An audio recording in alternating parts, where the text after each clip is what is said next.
Hello guys, welcome to Unicorn Princess Tarot. So ito yung reading natin for Earth sign, Taurus, Virgo, Capricorn. Let's start your reading. Para sa gusto magpa-personal reading, Jing Tarot Reader, search mo na lang siya sa Facebook. And if you want, pwede kang mag-try naman sa akin. Meron tayong open na personal reading, astrological, compatibility, palm reading. Ayan, available yan dun sa aking TikTok shop. I-check mo na lang. Ayan, Unipree. Okay. Let's start. What do we have here for Earth sign? Taurus, Virgo, and Capricorn. For Earth sign, please. For Earth sign, Taurus, Virgo, and Capricorn.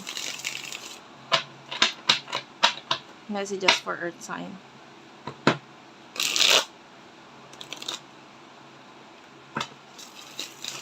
Okay.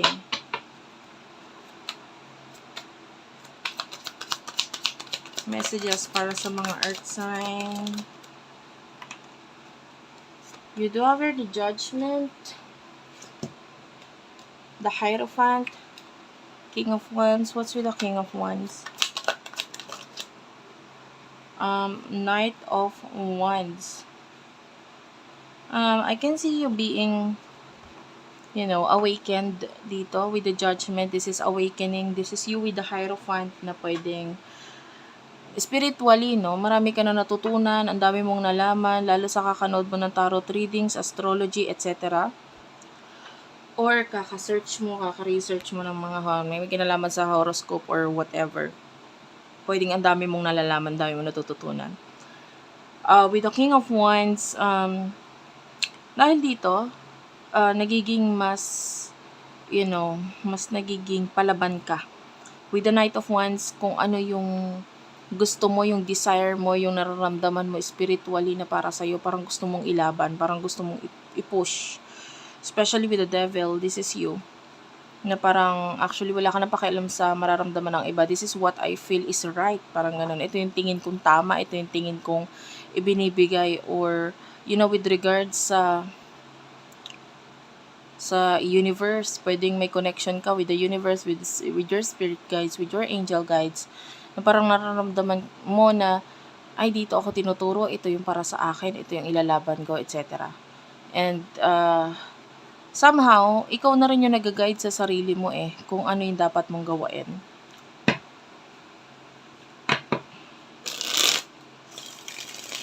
Tell me more, what do we have here for Earth sign, Taurus, Virgo, Capricorn? For Earth sign, please. For Earth sign, please. Taurus, Virgo, Capricorn, please. Isang shuffle na lang. Okay. Thank you, Spirit guys, angel guides. Sa mga Earth sign, Two of Cups. The Star. Five of Pentacles. Clarify that. Sorry. Wait lang. Parang may isa pang card na ano. Wala pala. Clarify the Two of Cups, please. What's with the Two of Cups? Two of Cups is clarified by the King of Swords. One more card, please. What's with the King of Swords and the Two of Cups? Eight of Cups. Clarify the Star. Nine of Swords. Clarify the Five of Pentacles. Page of Wands. Okay. Two of Pentacles is at the bottom of the deck. Nakukuha natin yung energy ng, this is another person's, ibang person na energy to ha. And I feel like itong taong ito is thinking about the future. Parang gusto niya ng relationship, connection, commitment sa'yo sa future.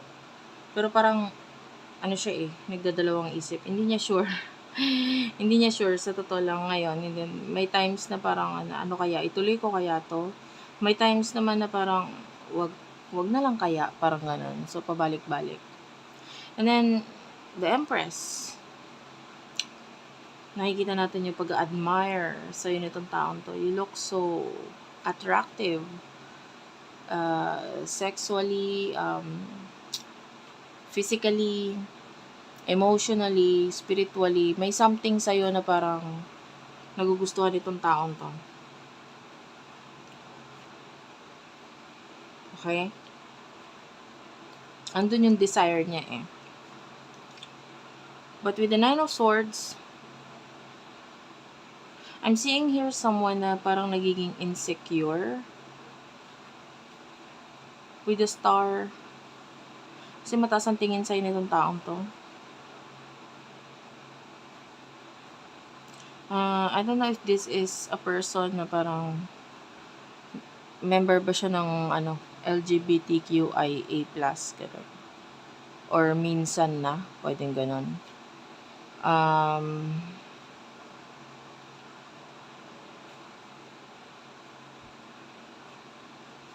I feel like nasasaktan tong taong to because yung connection mo with some of you are in a relationship or maybe with your friends. So, nasasaktan siya sa connection mo with that.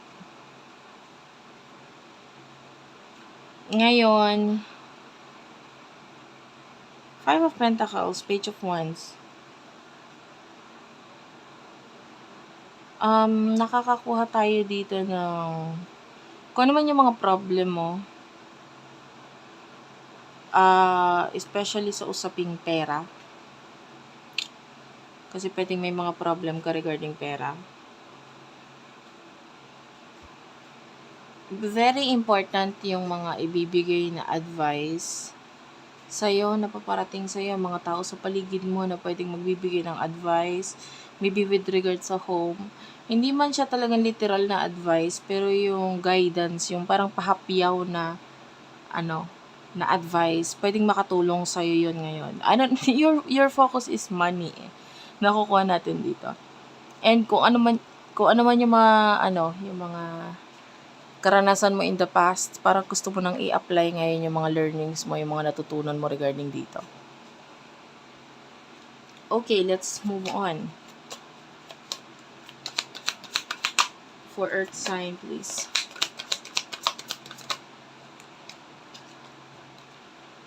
Two of Pentacles, the Empress, and the Five of Cups. Clarify the Two of Pentacles, please. King of Cups, clarify the Empress. King of Pentacles. What's with the Five of Cups? The Lovers.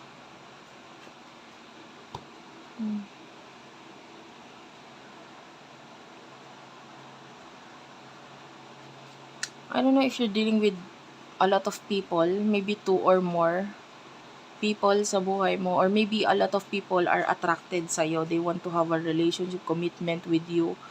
Parang napakaswerte ng taong makakasama mo or makakarelasyon mo. Parang sa kanila, you are a dream. You are someone who is rare.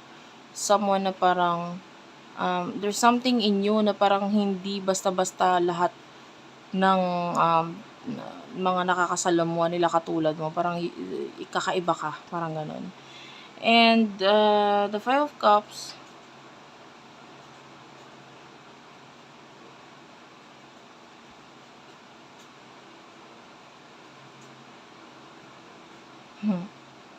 you have the energy of pag hindi ka na masaya sa isang connection or sa isang relasyon or sa kakonect.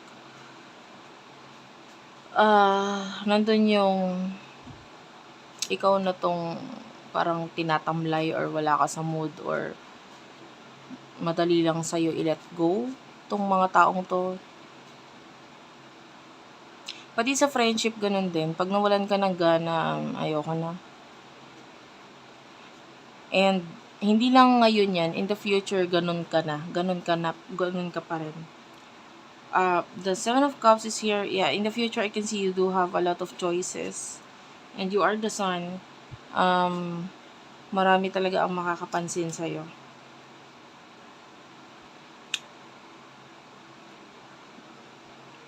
The King of Cups and the King of Pentacles. Whoever these people are, isa sa kanila kasi, pwedeng paglaruan ka or pinaglalaruan ka, and the other person is nakikita natin talagang nandun yung sincerity, nandun yung pagmamahal, nandun yung attraction, pero hindi halata sa kanya. And then the other one might be showing you a lot of love, a lot of care, pero deep inside, this person, hindi naman ganun talaga ang emotions niya para sa'yo. Tell me about this. What's with the King of Cups? Yeah, the Devil. This person is just doing that para mamanipula ka. Manipulating you. With the Four of Swords, so there are times na pwedeng mararamdaman mo yon na parang, ba't ganun? Parang hindi naman to sincere. Pero, once na naramdaman niya na parang nararamdaman mo na yung ganong feeling, gagawa siya ng action para ma-manipulate ka na naman. Like, maybe this person will show you gift or pagpapahalaga, pagpapakita ng whatever, no, na feeling niya, gusto mong ipakita niya. So, in a way, itong taong to na ma-manipulate ka niya or minamanipulate ka talaga niya.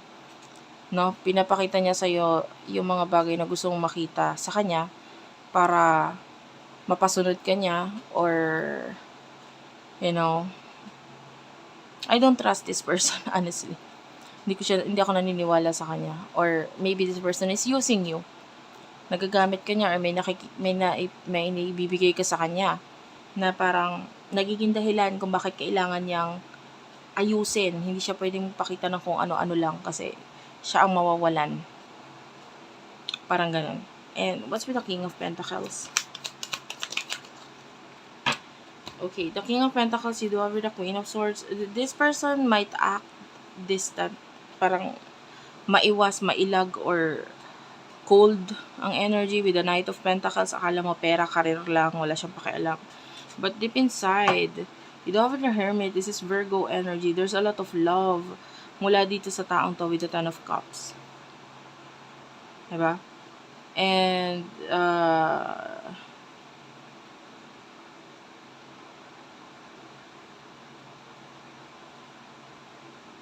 I feel like nakikita ka talaga niya kung sino ka.